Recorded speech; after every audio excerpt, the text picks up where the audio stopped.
Boy, this really is the season that Castlevania literally took it in the ass, isn't it? Before I go balls deep, please, if you enjoy what you hear in this video, then like and subscribe to help build this kingdom. Castlevania Season 3 takes place a month after the main trio of Trevor, Sypha, and Alucard stormed the castle and defeated Dracula once and for all. After defeating the once powerful vampire, Sypha and Trevor decide to travel out and help others around Wallachia, and in their travels they end up in a small town called Lindenfeld. However, the quaint town has been plagued with a number of problems, most recently the fact that a bunch of demons happened to storm into the town, and after invading the priory, everyone up there has gone cuckoo for Cocoa Puffs. So Trevor and Sypha decide to stay in order to help figure out what is going on. Meanwhile, Carmilla has been dragging Hector like a little bitch all the way from Wallachia back to Styria. And shortly after reaching her home and being reunited with her sisterhood, Carmilla has come up with a new plan, one where they want to use all of these lands between Styria and Wallachia to use it as a corral for humans so they can feed upon them. Meanwhile, in northern Africa, Isaac is building up his forces so he can get revenge. He's pretty sure Dracula is dead, so the only thing he can do is return to Styria and try and take out Carmilla and a bunch of others because he has nothing else better to do with his life. Oh yeah, and Alucard's here for some reason. No, that's not fair. I probably should detail that a little bit better. Alucard is here because he is a representation of how the series was run by Warren Ellis. But I'll get to that later. So first things first, I want to start off with the animation again. The art style is basically the same, but the animation takes a noticeable dip in quality. First off, a lot of 3D objects are used to carry a lot of the load. It's no longer just the key to the engine that transports Dracula's castle. No, there's a lot more reliance on it now. Everything from the carriage that Trevor and Sypha take off in the first episode, all the way up to entire backgrounds like when Isaac is charging into the city to fight the mage, or the mass of people that same mage used to form Legion. When you cut corners like this, it doesn't look good. It desyncs from the rest of the world, especially when most of the anime is just flat-out 2D. It works in something like the Infinite Corridor, like the Stairworld in particular, but that's about it because that is intended to be somewhat alien. But when used in the rest of the world, it feels disjointed. It's like the ugly 3D models of Godzilla's Singular Point compared to the great 2D art of the monsters in the credits sequence. And the only other justification for so much 3D being used in a 2D series like this is to save on the budget, which is probably why a lot of the motions are stiffer than a frozen erection. Seriously, when you have Saint-Germain walking around in episode 4, just like the demons on the dock, they're all stiff and they're basically just sliding from one position to the next. The Judge and Trevor have just slightly more motion than Garu from One Punch Man Season 3 in episode 5 when they basically just slide across the screen here. The elevator that Alucard has built to access the Belmont Trove just goes up and down on the y-axis. And the worst example is probably the battle between the Judge's men-at-arms and the Acolytes from the Priory in the last episode of The Big Fight. No, really, people just keep doing this. They keep standing still and doing nothing. I don't understand why this keeps happening in the series, but if I see one more person or thing stand there like a deer in the headlights before getting lopped in half, I swear I'm gonna drop this toaster. Human, vampire, or demon, it doesn't matter. Characters will stand still like they're hiding from a T-Rex, then like a second layer, rotate on an anchor point like these guys without any resistance. You know, those pikes would have done you some good if maybe you pointed them forward, you fucking PNGs. There's even a really odd moment where the animation and art style itself changes when Trevor goes to fight two acolytes towards the end of the season. The choreography is bad enough, but the movement is weird. It floats, like momentum ceases to exist, but air friction is what actually stops you. Just take this shot for instance. Trevor is in the middle of this fight, and then he hops backwards and just lifts his knee up. Lifting your knee straight up without really driving it forward doesn't do shit for you. I didn't practice multiple years of Muay Thai for some fucking sweatshop animator to not know how to throw a knee because he didn't have the wherewithal to look up a UFC fight. And I know I'm right because even the animator had to lean this guy forward for Trevor's knee to connect. It does not help this fight at all that both the animation and art style as well as the sound effects changed. You see, bigger and mightier attacks from later on against the demons make sense with big loud crashing sounds, but here the sound effects are like those impact ones from One Punch Man Season 2.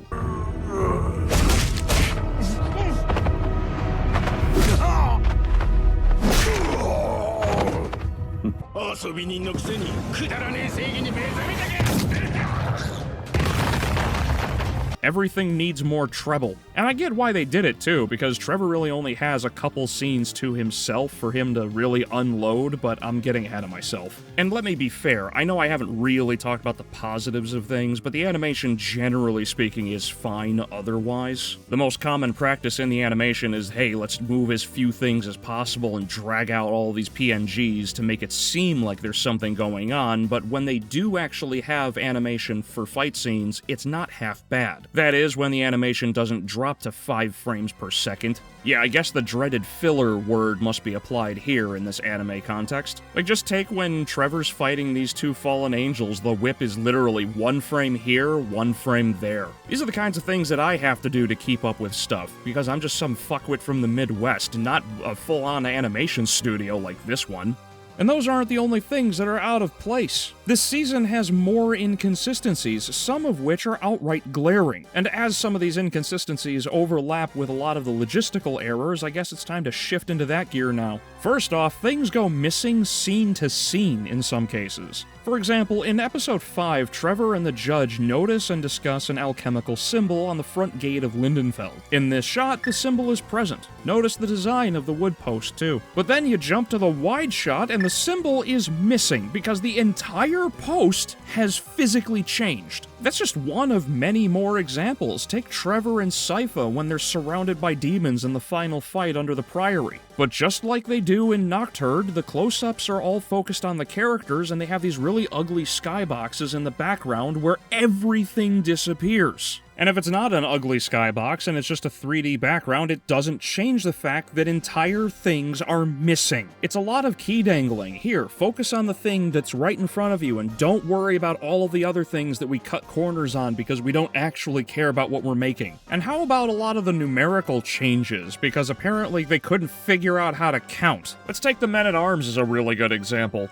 In this shot, I counted 26. Then in this one, there's 44. Next up, we have 36, and this one, where the judge must have tapped 5 mana to cast Doubling Season because there's fucking 80 of them! How? How did you screw this up? Did you not think to just write numbers down on a sticky note? And the same thing happens with Sala and his acolytes in the Priory. In this shot, there's 27 of them when they stand in front of the main demon right before the battle. But fast forward to the final battle and there's just as many of the acolytes as there are Men-at-Arms. How? Where did this many people come from? Shit, the same thing happens for Isaac's backup dancers. When he strides into Tunis, he's got more armed security than Emeru did at TwitchCon. And reasonably, he has many more by the time he reaches the docks at the end of the city. And of course, the count grows as he starts mopping up soldiers in Genoa when he arrives in Italy. But then the numbers get really wild when he first arrives at the village with Morana because he's got almost none of them with him. But then right before he charges into the battle with the magician, he looks like Ash marching into battle against Mewtwo. It's absurd, any numbers fluctuating wildly like this when all you need to do, again, is just write them down on a single letter and just draw that many things. And the one with Usher and his backup dancers really frustrates me the most because all they had to do was set up a shot where he says, like, 7 of you come with me, the rest of you await my signal. That would have excused the entire village scene, but no, they couldn't be bothered with that. And there's more issues too, which is really dumb because one of them is a structural integrity criticism, which I never thought I'd lob in anything Castlevania related. And I don't mean to throw OSHA violations at something like Dracula's castle, but I have some really weird questions about why the buildings in Lindenfeld are so inconsistent. When the main demon attacks the town and after its subordinates are mopped up by the Men-at-Arms, it just starts jumping from one rooftop to the next and none of them collapse. What is the demon made out of, helium? Well, that can't be true because it smashes through the roof of the Priory like the Kool-Aid Man. Oh yeah! So, logistically, the season, much like the rest of the series, is a trash heap the size of Mount Fuji. That being said, let's get into the world building because a number of things were expanded upon here. First up are the demons, which are almost exclusively referred to as night creatures now, barring some exceptions like Isaac. It is nice to see more designs from the games. Another Minotaur, this time with the axe, returns, the werewolf shows up, Malachi pops in, mermen are literally spitting fire, and the flame demon was one I've waited to see for a while because its gaping maw of a stomach up the neck is a very demonic design. And something else to commend is actually the amount of original creatures. Whatever the dwindling budget of this series was by this point, they at least prioritized it in a much better way because many of the creature designs are more fitting than a lot of the bland imps that they defaulted to. Although, whenever the animation team couldn't stretch that budget, said imps were fallen back onto, of course. Now, superficial praise aside, the problem with the demons is that they are complete jokes or unstoppable monsters whenever the plot demands it. It happens throughout the entirety of both of these series. As I've mentioned before, in Targovishta they were horrifying, but in Greshit they were defeated by untrained villagers. In the beginning of Season 2, Hector said they weren't losing the war, and then a few episodes later, all of a sudden Dracula's forces are on the back pedal. The opening fight for Season 3 is Trevor and Sypha treating these monsters like punching bags. Literally. Trevor boxes the werewolf and breaks its neck because it decides to sit there and flail around like a turtle on its back. Like, turn, roll, slash, tickle his taint, do literally anything else that doesn't make me turn away and cringe. So it's ridiculous that Trevor and Sypha slaughter these monsters with ease, but later in the climactic battle, now they have issues and get injured with some amount of struggle. And this issue is only exacerbated by Isaac's devils, which are virtually unkillable. He mops up and converts soldiers in both Tunis and Genoa without a single loss, like he was Giant Grant Games beating StarCraft without losing a unit. But then clashing with the Magician's forces, and now he starts to lose some things, because then the writers said, oh, you know what, maybe we should be a little harder on Diddy instead of giving him a free pass. So I wouldn't blame you if you asked, is it when the demons fight humans with special powers that they have troubles? And the answer would be no, because the judge's men-at-arms defeat the big demon's subordinates when they attack Lindenfeld without hesitation or loss.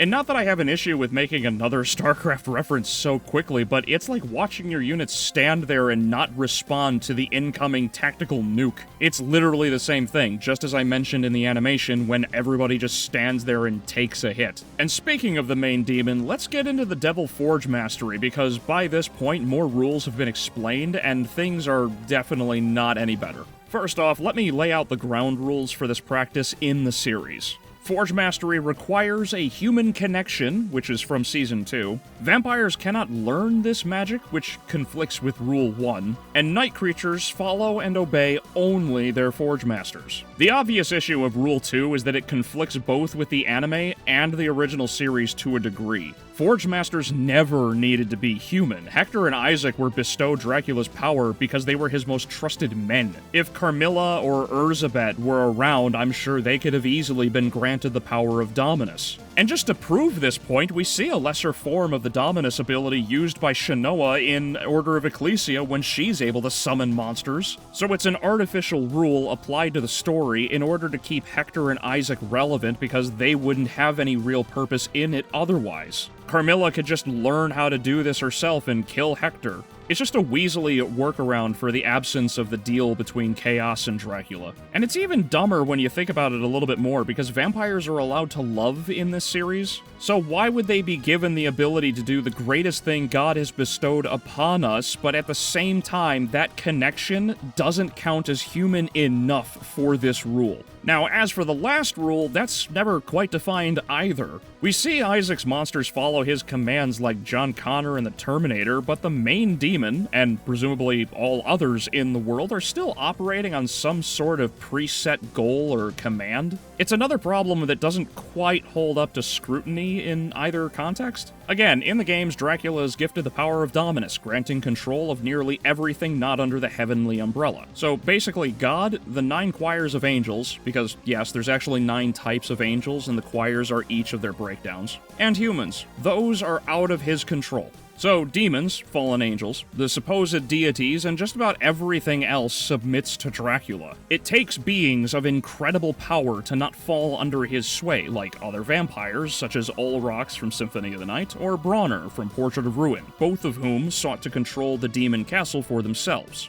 or extraordinary monsters like Galamoth from Symphony of the Night, who also sought to control the castle. Innocent devils, on the other hand, generally get to avoid this because, again, Hector has some of Dracula's power, so it doesn't necessarily align with the games, and we can only compare it to the anime, to which it's still vague. The main demon in the Priory said it was made by Isaac, and its plan is to now resurrect Dracula. Okay, that's neat, but when was that one of Isaac's commands? Carmilla mentioned she and her forces fought everything from humans and vampires to wild night creatures from Wallachia to Styria. This is the strongest of the three rules, and night creatures are just out there like Pokemon without a trainer. So why is the main demon trying to bring back Dracula when its created purpose should have been to just keep attacking villages throughout Wallachia? And we're never shown a command or connection between both it and Isaac. So its spontaneous choice to open up a portal to try and reach Dracula makes no sense to me. This is stupid. I shouldn't have to be doing legwork for the series. Also, and I know this is a minor one, but everyone just knows what a Devil Forge Master is. It bugs me a lot more than it probably should, but seriously, like, everybody just knows what Devil Forge Mastery is. The shop owner, the captain, the other Devil Forge Master, fuck, Saint Germain knows exactly what it is too. And apparently so did the Prior in the Priory prior to Prior Sala because they had a book in there too. So yeah, apparently being a Devil Forge Master means nothing because it's just as common as having diamond armor in Minecraft. And moving on, we have the Infinite Corridor, which I never really liked, regardless of context. Anytime a story delves into multiverse, it falls apart faster than the MCU, and time travel had best be handled with as much care as a clockmaker as a babysitter, because even stories like Chrono Trigger, for as much as I adore that game, leaves a lot of questions open for criticism. Now, the latter isn't really delved into, so we aren't going down the Castlevania Judgment route, but the multiverse inclusion does make me want to shut this off. The entire episode it's primarily focused on is just a bad miscalculation. Why spend so much time on these sci-fi nonsense scenes where everything should have been more horror based on the IP? It just distracts from the main focus, and on top of that, it also reveals that hell is just another dimension. This is a catastrophic problem, which I will dig into later, so put a pin in this one. For now, let's get into the writing, because this is the core of all of the problems. Let's start with the dialogue before getting into the characters. Just like much of the previous two seasons, long spans go without criticism as the conversations are natural or fitting. However, there are segments where the dialogue is just as out of place or forced. For example, Saint Germain talks to himself in front of people. I get he's gone on a few acid trips through the corridor, but how does no one think he's schizophrenic at this point? They may be crazy, but they're careful. Time to play the game. Be masterly, young man. Also, words have basically lost all meaning or are just outright misunderstood. For example, when Lenore is trying to talk with Hector, they're just answering each other's questions. And they do this because Lenore is trying to gain Hector's trust, and Hector is obviously untrustworthy of a bunch of vampires that beat him like ground beef. And then Lenore says one of the dumbest things in the entire season, that faith has nothing to do with commerce. This is not faith in the religious context. This is treated as though it's a financial transaction. If I don't have faith that you will hand me X when I give you Y, there is no transaction. That's just theft. Or, you know, taxation. So this fourth wall breaking line about trying to appeal to the economically illiterate communists in this scene while characters are literally dealing in the free market of intellectual commerce proves the smartest part of Warren Ellis slid down his mother's leg. And if that wasn't dumb enough, we also have the use of modern lingo in this 15th century era. I really cannot forgive this one, so here's the twins describing the morning as extra. Taka isn't good at mornings. And this is some extra morning. It is so much morning that it's actually still yesterday. Here's Striga and Lenore referring to walks with Hector as walkies. We can't do it without Lenore turning the Forge Master, and she's just taking him out for fucking walkies. Good boy. Walkies. And of course, Saint Germain calling Trevor's plan Epic. And why would I be going down there with you? I seem to have missed that part of your epic plan. Yeah, I don't know if any of you noticed that, but after rolling my eyes like a pair of dice, I half expected Isaac to start speaking in Ebonics. Thank God he didn't. Now it's about time I finally get into the characters. And the first to bat out of this entire mess is Trevor. I suppose the immediate thing to discuss about him is his relationship with Sypha, which is actually pretty strong. Over the course of the last month, they've fought together, grown closer together, and they're adorable when they're allowed to be. However, at times it does go a little too far, like acting cute in front of the judge. This is one of the weaker elements because Trevor becomes the sidekick like Sypha joked about before. Despite being one of the most recognizable Belmonts in the franchise and the lead of this series, he has very little to do in the season. Outside of those two fights that I discussed earlier between the Acolytes and the final battle, he really ain't got anything going for him. So physically the character is quite restrained, but emotionally and spiritually he's also very lacking, and much of this is due to the fact that he retreads old ground. After having spent some time in Lindenfeld, Trevor wants to leave with Sypha and outright abandon his duties and going back on his accepted role.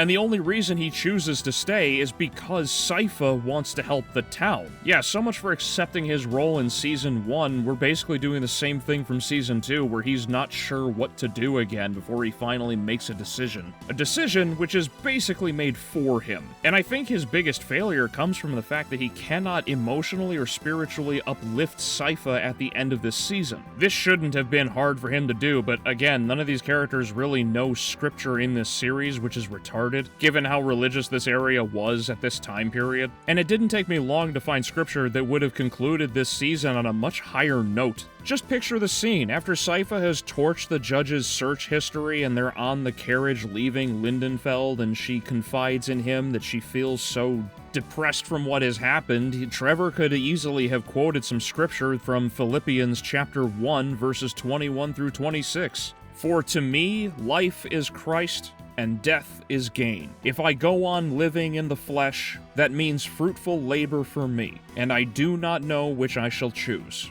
I am caught between the two. I long to depart this life and be with Christ, for that is far better. Yet that I remain in the flesh is more necessary for your benefit. And this I know with confidence, that I shall remain and continue in the service of all of you for your progress and joy in the faith, so that your boasting in Christ Jesus may abound on account of me when I come to see you again. See, verse 21 would have informed Sypha that yes, it's a shame these innocents died, but they're safe now in God's embrace. Verses 22 and 23 would address Trevor admitting his confusion and hesitancy in continuing this war and wanting to leave with her. 24 and 25 confirms Trevor will stay with her to the end and keep up the fight as she wants and he swore. Lastly, 26 is the reassurance that despite everything that happens, it will turn out for the better in the end. But he doesn't do this, so the season ends on a super dour note of uncertainty for the couple, just like most of the rest of the cast. Oh, also, he keeps dropping the Morning Star again. It's a good thing I quoted the scripture in the last season review that I did, because the man's wearing God's jockstrap because he should have been killed so many times over you could make a montage. The werewolf had Trevor in its claws by his face, but threw him away like Christmas wrapping. Instead of being impaled by the fallen angel's trident, it just pins him to the wall. They're later surrounded by a bunch of super demons under the priory, but they basically get off scot-free. And he's smashed into numerous walls like his damage was 999%, but he still doesn't lose a stock. He's a mess of backtracking and backpedaling, and if it wasn't for Trevor being a Belmont, he'd probably be removed entirely and none of us would have noticed. This brings me to Trevor's better half, Sypha. Initially, she actually considered leaving Lindenfeld as well, but she actually chose to stay because she wanted to help. This is definitely a level up for her maturity from the previous seasons. And again, her relationship with Trevor is nice, but she clearly takes charge. She's way more direct, like she was trained by Plankton to be assertive, while Trevor wants to be insertive. And tying back into the demons being a joke, she also treats the events at Lindenfeld as like a whimsical adventure. Everything comes off as a game to her, which is all in service of the ending, but an ending that's meant to be unsatisfying is only good when the genre best matches it, like John Carpenter's The Thing, In the Mouth of Madness, or The Void. Not Castlevania. And it's hard to feel bad for her depression when numerous decisions led to Lindenfeld's destruction, but I'll get to some of that a little later. And it doesn't help her continued ignorance of God reared its ugly head. Probably part of why things went so bad for her, but who would have guessed? She says God is fierce and jealous, and sure, that's correct, but then she says that Jesus was the story of a man whose love was truly unconditional. Did I just have a stroke? The father and son are one, and Sypha treating them as though they aren't further proves the writer's absence of knowledge and the speakers are clearly wrong. Not believing they're one and the same, yet preferring Christ over God is like reverse Judaism. It's just weird. Also, like her hips, she's got some thick plot armor. You'll notice it's a trend with a lot of these characters. So basically, Sypha in Season 3 is just a little dialed up from Season 2. She's more helping and confident, but also ignorant. And now for the last of the main trio, and Warren Ellis's personal condom, Alucard. He stayed at the castle to repair both it and the Belmont Trove when a pair of Japanese siblings, Taka and Sumi, who were looking for guidance in hunting vampires, stroll along the way. So he takes on the role of teacher and doesn't want them to leave because he feels lonely. It took less than a month after killing his father for him to start losing his mind and speaking to and for dolls. He doesn't even know how long he's stayed in the castle since the battle. Yeah, real resilient mind you got there. It's like Trixie Tang without Instagram. How do you not know how long it's been? There should be an entire tower in the castle dedicated to clocks. Whatever, regardless, like his sanity, his IQ shrivels like a dick in the cold because he takes the twins under his cloak without hesitation, because he values company over the safety and security of the greatest collection of power, magic, and science in, if not all of Romania, the near entirety of Europe. He trains, teaches, and cooks for the twins, so when he gets caught with his pants down, the fault is entirely on him for willingly putting himself in the situation rather than the twins helping around the castle to lower his guard instead.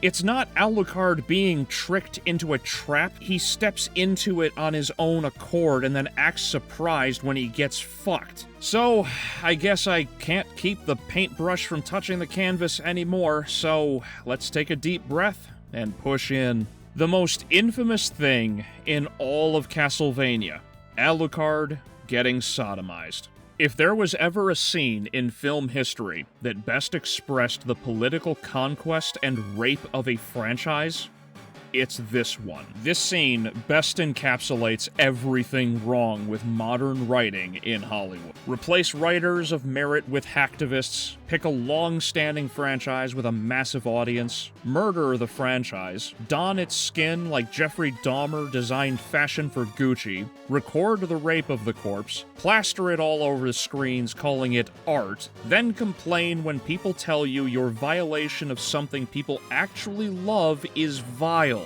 disgusting, and should never have seen the light of day. Alucard is a strong and stoic individual. The blood of his father runs through his veins, but in spite of his anger and pain at the loss of his mother, refused the bloodlust Dracula fell into. He stands as the antithesis of evil's wrath and a pillar of virtue for the choice he made to fight for good when he has all of the justification not to. He's stood as a hero, champion, and protector of man at his mother's request for centuries, guiding, leading, and aiding the Belmonts and other hunter clans in the battle against evil as one of the most powerful forces for good and servants of God on Earth. He's even refused the love and embrace of women who have wished to offer some modicum of peace in his eternal war. Yet he stands resolute, bearing his cross as so few have before. He will never truly be human, but continues to shine as a beacon of light and hope in a world assaulted by darkness. and the male feminist, fedora-tipping Big Mac of a hack-writing equivalent of Brian Griffin that is Warren Ellis threw all of that away to appease his own perversion and sodomized Alucard in incestual fornication. And without even wiping up the mess, left Alucard at the end of the season a broken and infuriated mess that until the firing of Warren Ellis for over 60 allegations of sexual coercion, emotional manipulation, grooming, and solicitation of pornography and sexual exchanges over 20 years would have very well turned Alucard into another Dracula, spitting on the grave of everything this character stands for.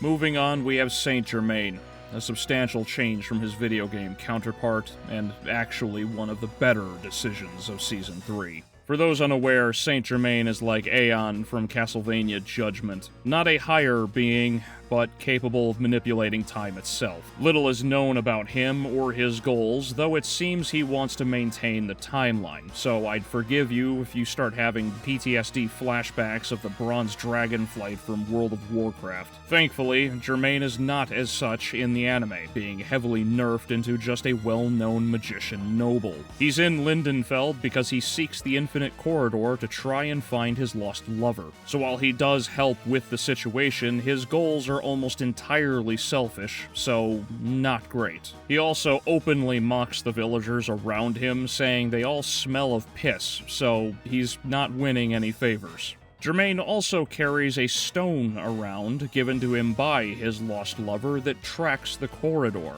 And just like every main character, he's immune to death and somehow able to overpower the empowered main demon. I never did square this one away. You see, the Infinite Corridor requires incredible power to manipulate. The soul of a single man is not enough to control it. The big demon, however, is filled with the souls of Lindenfeld after the mass sacrifice, like a homunculus from Full Metal Alchemist, so it easily manipulates the corridor's direction in seeking Dracula out in hell. Saint Germain then jumps on the demon, shoves his Philosopher's Stone in its head, and takes control of the corridor.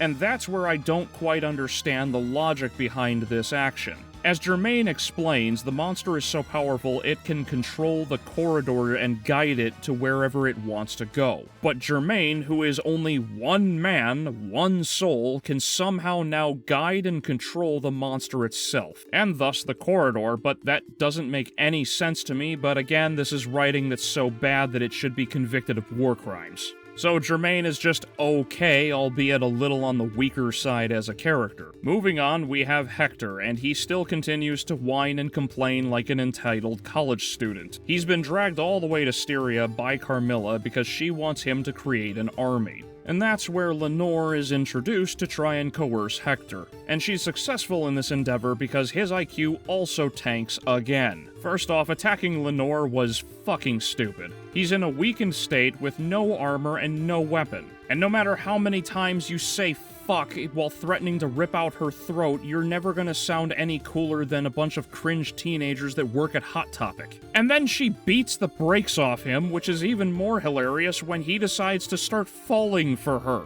She does this by giving him food and encouragement, when in reality he should probably be as untrustworthy of her as a libertarian in the middle of Washington, D.C. Furthermore, and I have no idea why many characters are stricken with spontaneous amnesia, but he has it too. Although, to be fair, he's probably developed more concussions than Dark Souls players. He denies ever knowing Dracula's true intentions. I nearly went cross-eyed with anger. What the fuck? Are we kidding? The writers don't even know their own show? In his backstory, Hector tells Carmilla that Dracula told him what he wants to do, which is to wipe out humanity. Hector was hesitant to join, so Dracula told him everything that he needed to in order to recruit him. And it's not until chronologically, in episode 1 of season 2, that Dracula says this. For we are about the business of wiping humanity from the earth. And they still stand with me.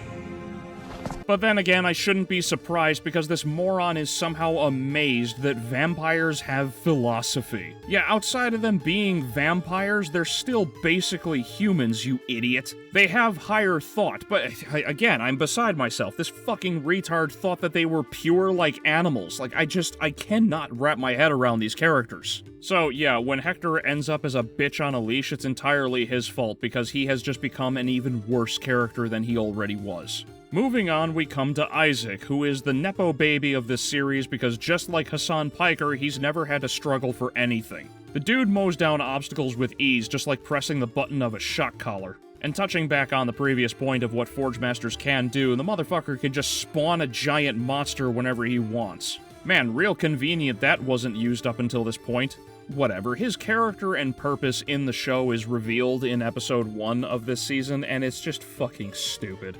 It really does boil down to respect me or else. Yeah, never mind that respect is earned, not given, and threatening people because they don't want to trust you is kind of valid, you idiot. When he enters Tunis, the shopkeeper shows him kindness because the shopkeeper doesn't want to go to hell exactly, but then when he steps outside and the guards are like, hey, you have monsters and we don't like you, yeah, he kills all of them. The fact that the guards didn't kill his monsters on sight is nothing shy of the definition of convenience. And he basically has the exact same thing happen when he reaches Genoa. The only real difference is that when he threatened to kill the captain convinced him that he was going to be a cool conversation on the way up to Italy.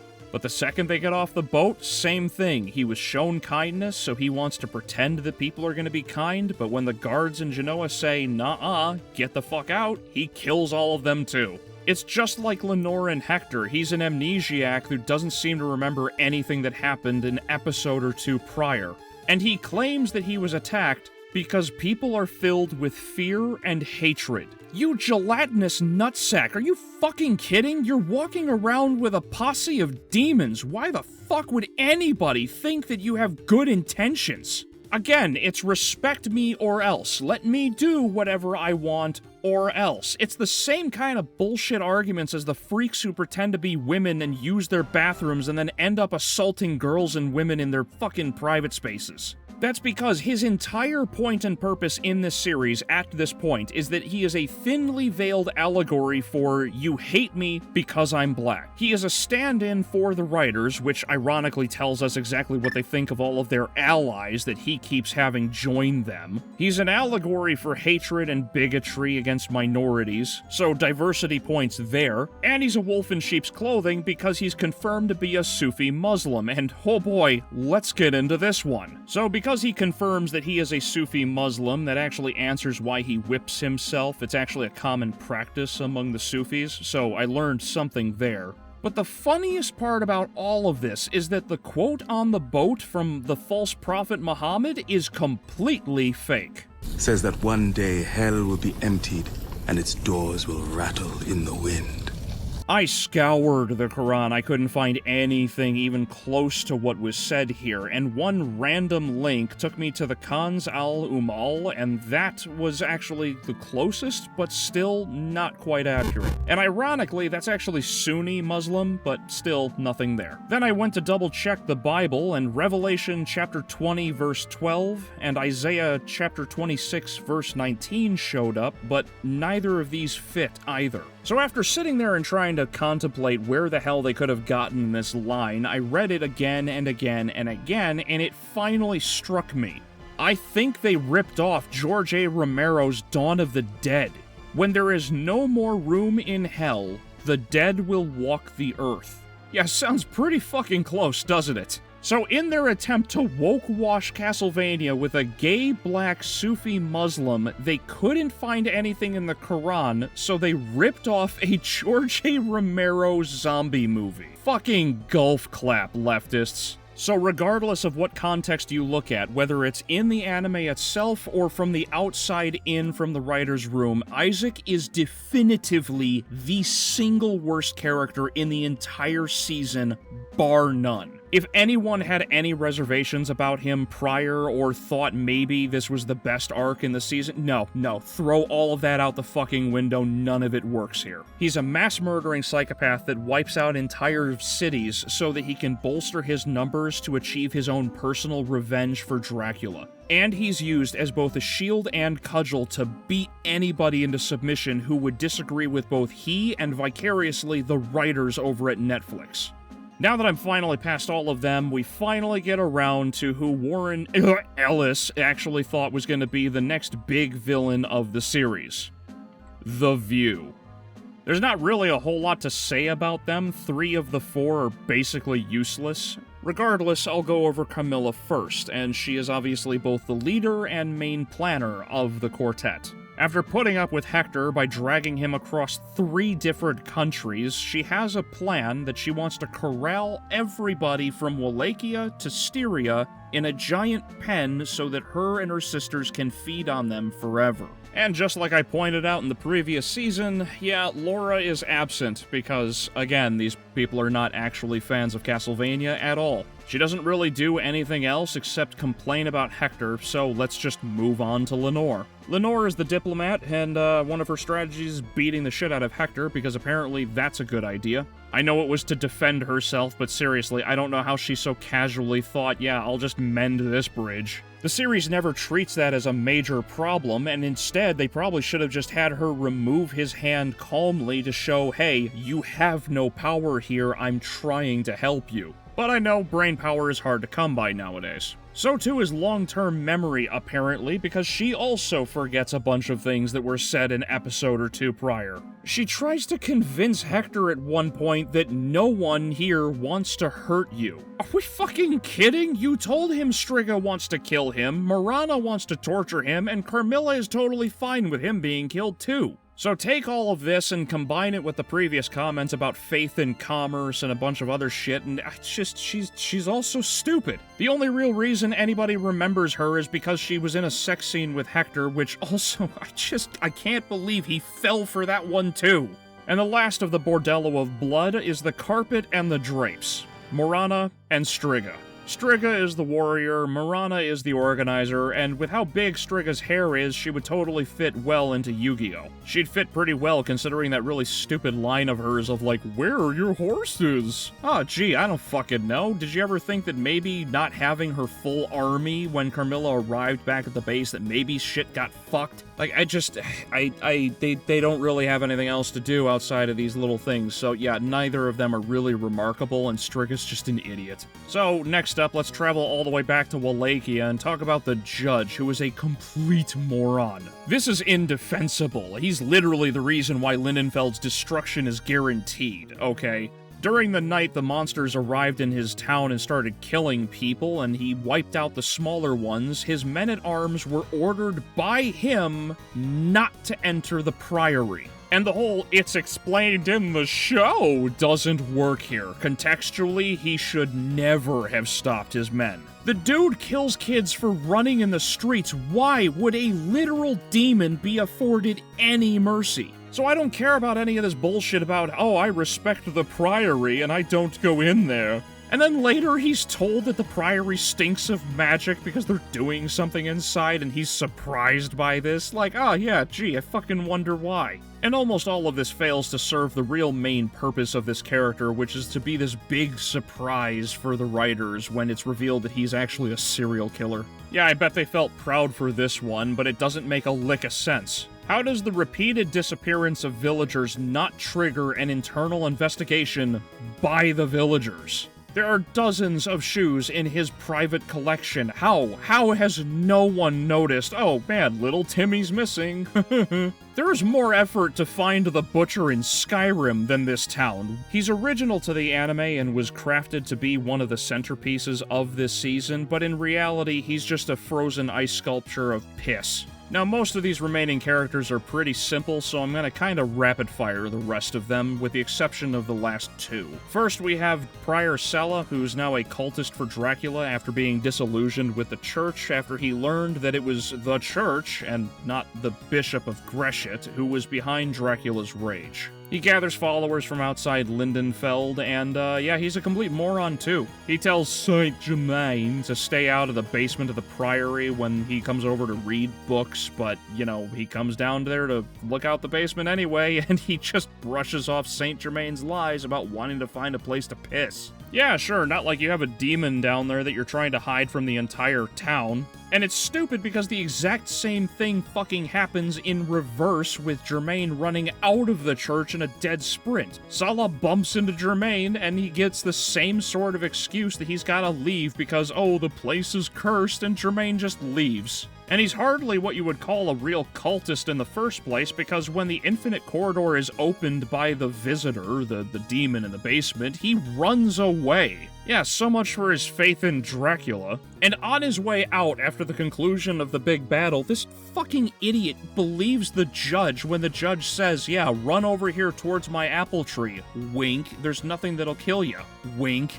It's the same thing with Hector. He deserves everything that happens to him. Next, we have the captain, who speaks in a Caribbean accent, because apparently all black people have Caribbean accents. I actually don't mind a lot of the dialogue that he has with Isaac, although it's really off-putting that he's totally fine with just a devil forge master and all of his monsters on his boat. And I suppose that negative is kind of counterbalanced, because in his conversations with Isaac, he does try to convince him not to be an evil piece of shit. And for that alone, he's actually one of the strongest in this season, but that bar is lower than my patience at this point. Next up are the twins, Taka and Sumi. The two of them escaped Cho's court, and if you're wondering who the fuck Cho is, well, that's actually the name of this vampire from Season 2. And yeah, I forgive you for not knowing that name. I didn't know it either, because apparently the writers at Netflix had to tweet about it. Anyway, they show up in Wallachia looking for Alucard, because apparently his name is known in Japan for some reason. And, as I mentioned before, they are taken under his cloak and trained. And their whole big thing is that they turn into villains at the worst possible time. And they do all of this because they think that Alucard is withholding information from them. This isn't to say they're wrong, he obviously is, because he wants their company. However, their plan is incredibly short-sighted. First off, this heel turn into villainy is just as awful a reveal as Hans from Frozen. Alucard trained you, fed you, teaches you, welcomed you into his home to share in the knowledge of both his father and the Belmont clan. Attacking Alucard is as forced as the sex scene. It's so fucking inconsistent. They are somehow so stupid that they think Alucard's death will help them in some way, and yet they were smart enough to track down Dracula's castle without any point of reference when the Belmont family couldn't? They are awful characters and don't amount to anything. In fact, you could remove the entire Alucard subplot and it would only benefit this season. Next up, we have the other Forge Master, Miranda, who's a fucking loon because she tells Isaac, hey, go slaughter this entire city so that you can use these people's bodies for your own devices. Yeah, what a way to introduce a character. Miranda is serving out these last twilight years of hers in this town that's right down the road from another one that was started by a mage. That same mage is using some sort of spell to mind control all of the people from numerous towns all around in order to build a big glorious city for himself. She tells Isaac that she couldn't save anyone else in the village and that the mage decided not to come after her because apparently she was just too strong to mind control. Which is weird because I kind of figured that beating the crap out of her into a weakened state and then enslaving her with that crown of thorns would have been totally fine, but hey, what do I know? And really, her main purpose, outside of just telling Isaac, hey, do evil things, is basically just to drop a ton of forbidden knowledge because apparently she just has this. I would say it's convenient for her to know that Isaac is a Forge Master, but given the army of monsters at his back, it's kind of telling. However, it's awfully convenient that she knows that the Magician just so happens to have a super big transport mirror for an army.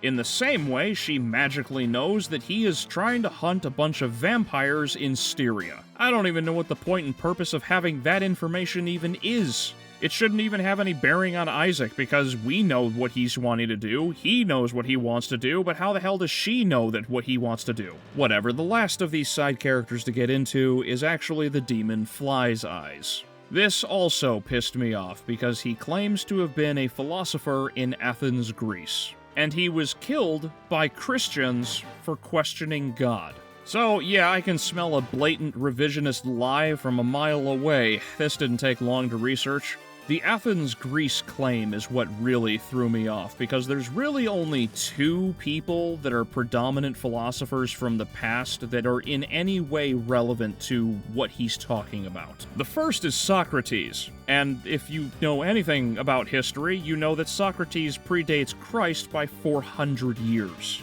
And the second would actually be Hypatia of Alexandria, Egypt, 400 years after Christ. So Socrates questioned divinity and was publicly executed by the state, which had nothing to do whatsoever with Christianity. And as for Hypatia, she was the victim of a riot which was led by a lector, a reader, so not a part of the clergy, so any blame on the church is pretty inaccurate. So besides just more overt hatred of Christianity, his entire point and purpose is to just tell Isaac, hey, give in to sin. Sin is good. That's it. Which is ironic considering he's telling the Muslim to do this.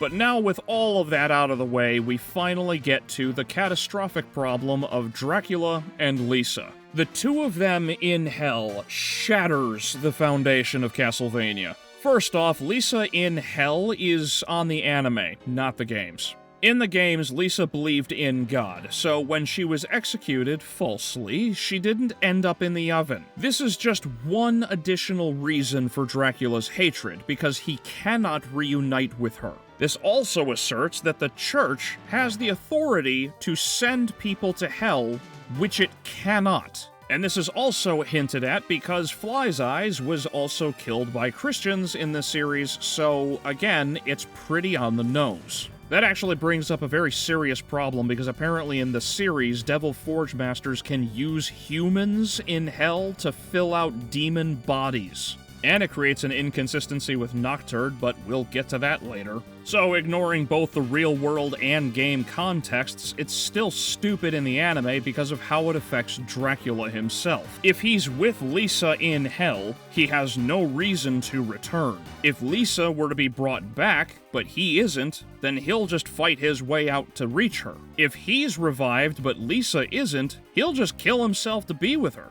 This solidifies the role of any other villains as the next big bads, like the View or the fucking Troll Doll. It also diminishes the resolve of hunters, whether individual or familial, like the Belmont, Renard, or Morris clans, as Dracula's return will never happen. They no longer will feel the need to maintain themselves to the same degree. Again, not to say that there aren't other threats, as I already exemplified, but still, with the main big bad removed, there is less emphasis as villains can be removed permanently instead of knowing they'll return. It's a spit in the face of Castlevania fans, like removing Shao Kahn or Shang Tsung from Mortal Kombat. On top of that, hell is no longer hell. It's just another dimension. This is like the horrible diminishment of Doom's lore, when they changed that to just another dimension, where they're not actually demons, they're just aliens that are called demons. But it's also still hell, because all of the souls of the dead are brought here for some reason. Also, they missed a golden opportunity to put the bishop down there, but, I mean, again, these people haven't even watched their own series. So yeah, the third season degrades in quality extraordinarily. Artistically, the animation worsens and 3D is supplemented because the budget was obviously cut. There's no rendition of any music from the series this time around, so no Heart of Fire, Wicked Child, Dwelling of Doom, nothing. The characters you want to see do things are basically bottomed or sidelined for others to take the spotlight. Everyone's IQ crashes like the 1930s stock market. The longevity of the series was staked in the heart with the neutering of characters like Dracula. And worst of all, this was the season that proved Castlevania was nothing more than a skin to be worn by a hack writer who never should have been allowed near a writing class. Anyway, thanks for watching. If you enjoyed, then please like, share, comment, and subscribe to help build this kingdom. Head to my secondary channel, Balmorian Herald, for news and political commentary. Head to my tertiary channel, Balmorian Galaxy, for Battletech and MechWarrior. And if you feel so inclined, then please donate to me on Subscribestar so I can produce more content for all of you. I thank you again for watching, and I will see you in the next video.